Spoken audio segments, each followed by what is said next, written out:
اعوذ باللہ من الشیطان الرجیم بسم اللہ الرحمن الرحیم۔ سورہ نمل کی چند آیتیں پڑھ رہا ہوں، 76، 77، 78، 79۔ ان هذا القرآن يقص على بني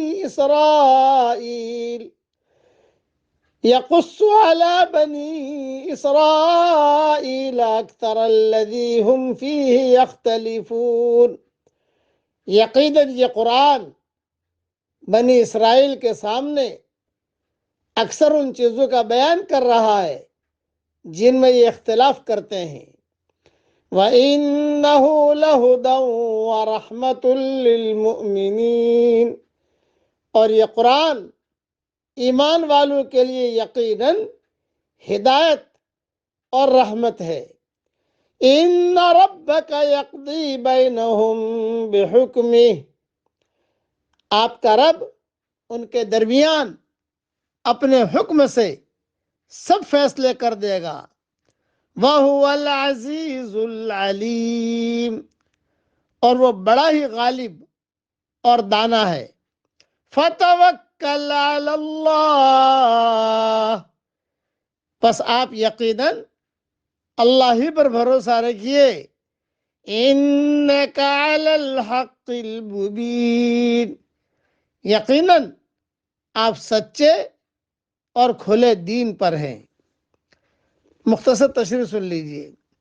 اہل کتاب یعنی یہود نصارہ مختلف فرقوں اور گروہوں میں بٹ گئے تھے۔ ان کے عقائد بھی ایک دوسرے سے مختلف تھے۔ یہود حضرت عیسیٰ علیہ السلام کی تنقیص اور توہین کرتے تھے، اور عیسائی ان کی شان میں غلو، حتیٰ کہ انہیں اللہ یا اللہ کا بیٹا قرار دے دیا۔ قرآن کریم نے ان کے حوالے سے ایسی باتیں بیان فرمائی جن سے حق واضح ہو جاتا ہے کہ اگر وہ قرآن کے بیان کردہ حقائق کو مان لیں تو ان کے عقائدی اختلافات ختم اور ان کا تفرق اور انتشار کم ہو سکتا ہے۔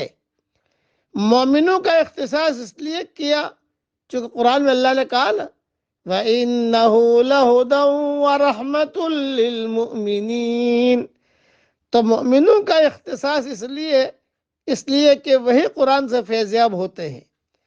انہی میں وہ بنی اسرائیل بھی ہیں جو ایمان لے آئے تھے، یعنی قیامت میں ان کے اختلاف کا فیصلہ کر کے حق اور باطل سے ممتاز کر دے گا اور اس کے مطابق جزا اور سزا کا اہتمام فرمائے گا، یا انہوں نے اپنی کتابوں میں جو تحریفات کی ہیں دنیا میں ہی ان کا پردہ چاک کر کے ان کے درمیان فیصلہ کر دے گا۔ اور یہ جو فرمایا فَتَوَكَّلْ عَلَى اللَّهِ، اللہ پر بھروسہ کیجئے، یعنی اپنا معاملہ اسی کے سپرد کر دیں اور اسی پر اعتماد کریں، وہی آپ کا مددگار ہے۔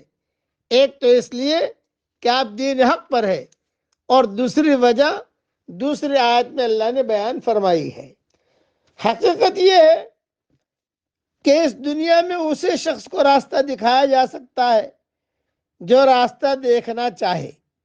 جس کے اندر خود راستے کی تڑپ نہ ہو اس کے لیے کسی رہنما کی رہنمائی کام آنے والی نہیں۔ حق پرست بننے کے لیے سب سے زیادہ جو چیز درکار ہے وہ اعتراف ہے۔ اس دنیا میں اسی شخص کو ہدایت ملتی ہے جس کے اندر یہ مادہ ہو کہ جو بات دلائل سے واضح ہو جائے وہ فوراً اس کو مان لے اور اپنی زندگی کو اس کے ماتحتی میں دے دے۔ جو لوگ خدا کی دعوت کے آگے نہ جھکیں انہیں آخرکار خدا کے فیصلے کے آگے جھکنا پڑتا ہے، مگر اس وقت کا جھکنا کسی کے کچھ کام آنے والا نہیں ہے۔ اللہ تعالی ہم سب کو اس کی باتوں پر عمل کرنے کی توفیق عطا فرمائے۔ اب پڑھ لیجئے میرے ساتھ، ربنا لا تزغ قلوبنا بعد اذ ہدیتنا وہب لنا من لدنک رحمہ انک انت الوہاب، یہ قرآنی دعا ہے، اسے پڑھنے سے دل ٹیڑھے نہیں ہوتے، اللہ تعالیٰ دلوں کو سلامت رکھتا ہے۔ اللہ تعالیٰ ہم سب کو قلب سلیم عطا فرمائے، آمین۔ وآخر دعوانا ان الحمد للہ رب العالمین۔